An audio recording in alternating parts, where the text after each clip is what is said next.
Et la deuxième partie des aléas du direct, on va parler avec Jacques Fontaine, président de la Fédération française de squash. Un bel événement cette année, en ce moment, Costière au Parnasse. Professeur Jean Kahn, toujours avec nous. Et Jean Brun, on parlait rugby. On parle rugby. Monsieur Altrad, on parlait de l'évolution du club et des souffrances nécessaires pour évoluer. C'est incontournable, ça? Mais la souffrance fait partie du sport, comme le plaisir, comme la passion, comme l'émotion, ça fait partie du sport. Et tous ces notions, on les trouve nulle part cumulées dans une seule discipline autre que le sport. Et c'est la beauté de ce sport qui est là, hein, qui fait que vous avez les foules, que vous avez les gens qui s'intéressent à ce sport, qui font le maximum. Mais il y a eu des décisions difficiles à prendre pendant cette saison. Dans la restructuration du club cet été, donc il fallait assainir la situation, il fallait avoir une plateforme, encore une fois, solide, qui vous permet de vous élever. Et on avait des bases qui n'étaient pas solides, il fallait les bétonner, comme on dit. Et c'est ce qu'on a fait cet été, et c'est passé quand même par des décisions assez difficiles à assumer, qui ont été prises. Aujourd'hui, tout ça, c'est de l'histoire ancienne, hein, c'est derrière nous. Le club est costaud aujourd'hui, hein, et il le sera les années à venir, parce qu'il y a vraiment tout réuni pour ça. Il y a eu on a entendu beaucoup de choses autour du centre de formation, hein, qui a été un point d'achoppement, hein, dans les discussions avec l'association. Le centre de formation, c'est un des plus grands centres de formation de France, probablement le plus grand. On a un millier de jeunes, hein, qui se forment, hein, dans ce centre de formation. Dans l'élite, hein, dans l'équipe première, vous avez 7 qui sortent du centre de formation. Bien sûr, ils n'ont pas tous le niveau, hein, ils rentrent, ils font un bout de match, hein, mais ils n'ont pas le niveau. Mais c'est ça, il faut qu'ils viennent petit à petit pour qu'un jour, ils deviennent Trenduc, Ouedraogo et d'autres. Hein, et on est dans cette logique-là. Après, il y avait une discussion sur la qualité, la manière de faire. Ça, c'était le sujet. Professeur, si on vous auscultait, si on auscultait notre invité. Parler de bétonner, c'est normal. C'est le métier. Hein. Numéro 1 quand même de la bétonnière dans le monde. Voilà. Hein. Numéro 1 en Europe de l'échafaudage. Il faut échafauder en rugby, il faut échafauder, vous l'avez dit. Hein. Vous voyez qu'il faut quand même... et de la brouette, hein, j'ai oublié quand même. C'était votre spécialité. La brouette, c'est moi. Et numéro 1 en France, le matériel... tubulaire, c'est-à-dire les tubes, il faut voilà, les tribunes, les poteaux. Mais président, vous êtes vraiment, pour les gens qui ne connaissent pas, vous avez un parcours incroyable, je vais le résumer en 2 secondes, né en Syrie, hein, dans une tribu nomade, je vous dis même pas l'accouchement que vous avez eu, paraît que c'était incroyable, c'est maman qui a coupé elle-même le cordon. Avec ses dents, oui. Avec ses dents. 17, alors donc, interdit, bédouin n'a pas le droit d'aller à l'école, donc vous avez lu tout seul avec ses grands-mamans qui a... Oui, parce que l'école à l'époque, c'était pour les feignants, c'est pas pour les... 17 ans, vous passez votre bac, incroyable. France, vous partez en France. Un doctorat, je résume vite, hein, un doctorat en informatique, Alcatel, Thomson, Abu Dhabi National Oil Company. Et 85, hop, on monte son échafaudage, son premier échafaudage, la boutique. J'ai bien résumé, j'ai oublié. C'est tout à fait ça. Incroyable comme truc.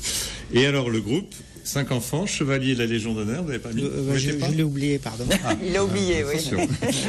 Je dis qu'il n'est pas bien, je vais vous sculpter.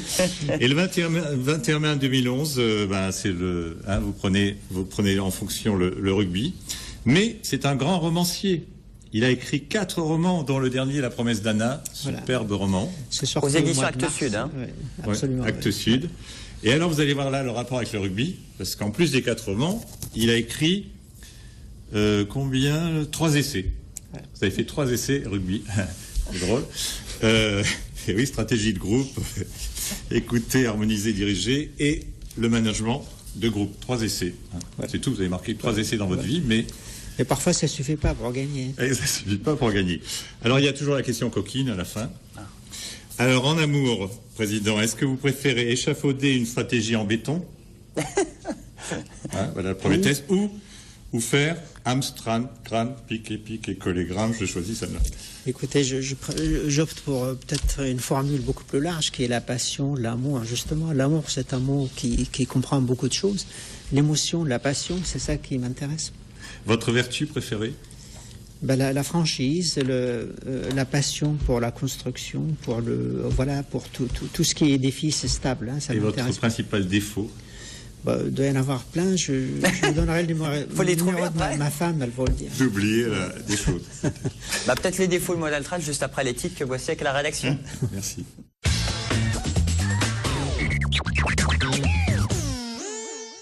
Le rappel des titres avec Marlène, on commence avec, on est toujours sans nouvelles de Chloé à Barjac dans le Gard. Oui, la disparition inquiétante de cette adolescente de 15 ans qui n'est pas rentrée chez elle depuis vendredi soir. Ce matin, une centaine de personnes, gendarmes et bénévoles, ont participé aux recherches dans le secteur de Barjac. Donc des recherches coordonnées par les gendarmes du Gard qui ont reçu aujourd'hui du renfort par les gendarmes de Digne.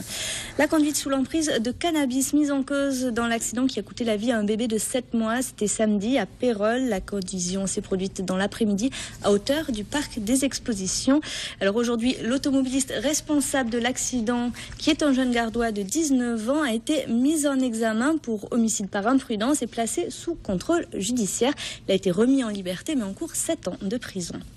Puis la colère des entrepreneurs de l'agglomération de Montpellier. Depuis la semaine dernière, ils découvrent avec stupeur le montant de la cotisation foncière des entreprises en très nette hausse. Et les plus touchés par cette forte hausse sont les patrons des petites et moyennes entreprises, notamment les commerçants. La météo de ce mardi 13 novembre. Toujours du beau temps sur toute la région, du soleil et quelques passages nuageux seulement.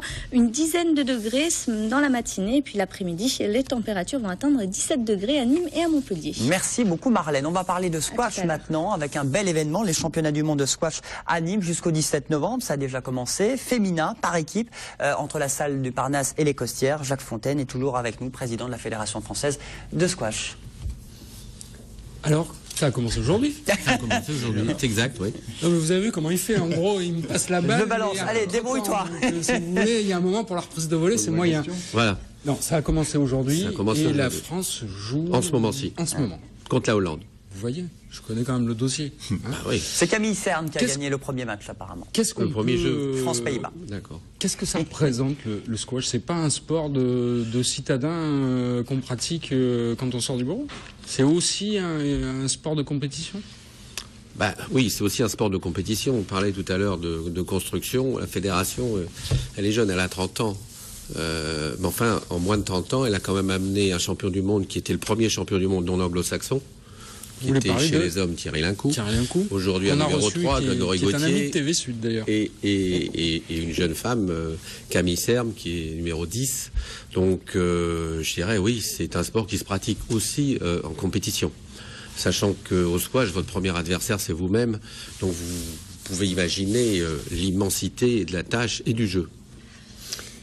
Monsieur Altrad, donc vous êtes écrivain, président de club. Est-ce que vous faites du sport? Est-ce que le squash, c'est quelque chose que vous pratiquez? Je pratique beaucoup le tennis. Malheureusement, j'ai pas assez de temps, mais je fais tous les dimanches des parties de tennis. Monsieur Fontaine vous dira que 40 minutes de squash, ça vaut 3 sets au tennis. Oui, enfin, il y a toujours eu plein de calculs qui ont été faits autour du squash. Est-ce que c'est bon, pas bon pour la santé? Mais je pense que le professeur me posera les questions là-dessus.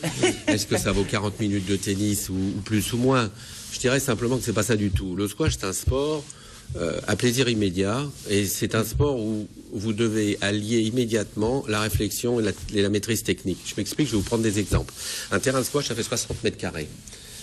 C'est un parallélépipède, ça fait 60 mètres carrés au sol. Et vous retrouvez dans les coups de base du squash, les coups de base des échecs. Le coup qui permet de gagner du temps et de tester l'adversaire, ça se joue le long des murs. C'est la parallèle, c'est le cheval. Le coup le plus long, c'est la diagonale, d'un bout à l'autre du court. C'est le fou, qui va d'un bout à l'autre de l'échiquier. Et d'accord. Ensuite, vous savez très bien que qui tient le centre de l'échiquier gagne. Au squash, c'est pareil. Quand on tient le centre, c'est-à-dire sur la ligne de service entre les deux carrés de service, si vous tenez le centre, vous avez forcément un avantage sur l'adversaire. Et la dernière chose, c'est le déplacement. C'est souvent 3 pas en L, 2, 1, 1, 2, comme le cheval. Sauf que quand vous jouez, vous n'avez pas une petite pendule pour appuyer dessus et dire je vais réfléchir. Vous avez donc à la fois cette alliance de la maîtrise technique et la... Vous rentrez pas dans l'arène, vous rentrez dans l'arène au début pour jouer. Voilà, alors on rentre dans l'arène avec les accents qui vont avec, et non pas dans l'arène, comme vous dites, mais c'est un sport, donc, et vous avez saisi ce que je voulais dire, où cette décision tactique doit être prise immédiatement. Donc l'aspect technique est essentiel. Si vous n'avez pas une forte maîtrise technique, acquise par des heures et des heures de préparation, vous jouez contre vous-même, c'est-à-dire contre votre énervement parce que la balle revient, parce que la balle ne va pas où vous allez aller, etc. etc. Donc c'est un sport qui est basé quand même beaucoup sur la réflexion immédiate. Et en ça, il est très formateur pour les enfants. On croit très instinctif et pas du tout en fait. C'est extrêmement technique. Pour y avoir moi joué un peu, il faut avoir un coup de poignet particulier. C'est pas les gestes du tennis, contrairement à ce que beaucoup croient.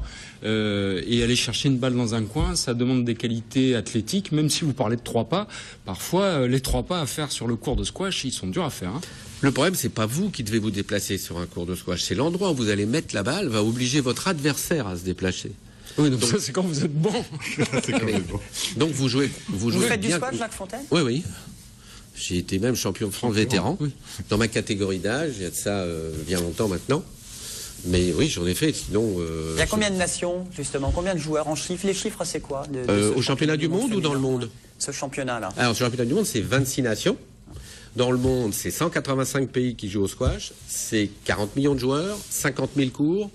Donc ça, c'est la puissance et la valeur de représentation du squash dans le monde. On voit toute l'équipe, la libération. Excusez-moi Julien, ça veut dire que vous avez plein de bons arguments pour prétendre être admis aux Jeux Olympiques. Ah ben oui. C'est d'ailleurs, on est en pleine campagne de lobbying olympique, ça s'appelle comme ça. Et on a des adversaires que je ne citerai pas, mais enfin c'est facile de les retrouver éventuellement. Et je pense que très objectivement, notre surface de jeu mondiale, notre pratique généralisée, le fait que 20% de femmes jouent au squash, tout ça apporte une réponse à notre campagne, c'est-à-dire une crédibilité. J'ajouterai à ça aussi, c'est que le squash se joue dans un court vitré. On peut jouer sur un court vitré. Alors, un court vitré, c'est encore une fois un court qui a 4 parois en verre et qui peut être placé n'importe où. C'est-à-dire que vous pouvez mettre des cours vitrés devant les pyramides, vous pouvez le mettre à Central Station à New York, d'infrastructure. Voilà. Alors au niveau des coûts des infrastructures, un cours vitré, il est montable, démontable, donc il est réutilisable. C'est ce que vous avez fait d'ailleurs. Vous avez monté, remonté entre le Parnasse et les Costières. Il y a eu du boulot. Alors le Parnasse, pour la première fois, et c'est une première mondiale, accueille 3 cours vitrés. 3 cours vitrés, c'est 30 tonnes. C'est 3 fois 10 tonnes qu'il faut monter et démonter, monter en 8-9 jours, et ensuite qu'il faudra démonter. Mais l'intérêt est de savoir ce qu'on va en faire derrière. C'est absolument pas éphémère. C'est-à-dire que ces cours, une fois démontés, vont servir dans nos différents pôles. Ils vont être remontés dans nos pôles France, dans nos pôles jeunes, etc. Donc c'est pas une dépense qui est liée uniquement à payer de l'électricité ou du chauffage et une location de salle. Pas exactement. Donc c'est tout cet élément de réutilisation de l'infrastructure qui entre dans un processus économique dont on doit tenir compte également. Et on voit mieux, le spectateur voit mieux, justement. On voit très très bien. Oui, on voit très bien, sans aucun problème. Et c'est jusqu'au 17 novembre, Parnasse, Costières. Voilà. Il y a les horaires, effectivement, on a toutes les infos sur Internet, mais voilà, le public est le bienvenu parce que c'est du show, c'est du spectacle aussi. Hein. Absolument. Et il y a des places à gagner. Et il y a des places à gagner avec TV Sud. N'hésitez pas à nous appeler. Vous voyez le numéro qui s'inscrit sur votre écran. On retrouve dans un instant toute l'équipe. On va parler notamment de handball et du Lunel Bike et de danse également. Bel événement à Montpellier après la pause. À tout de suite.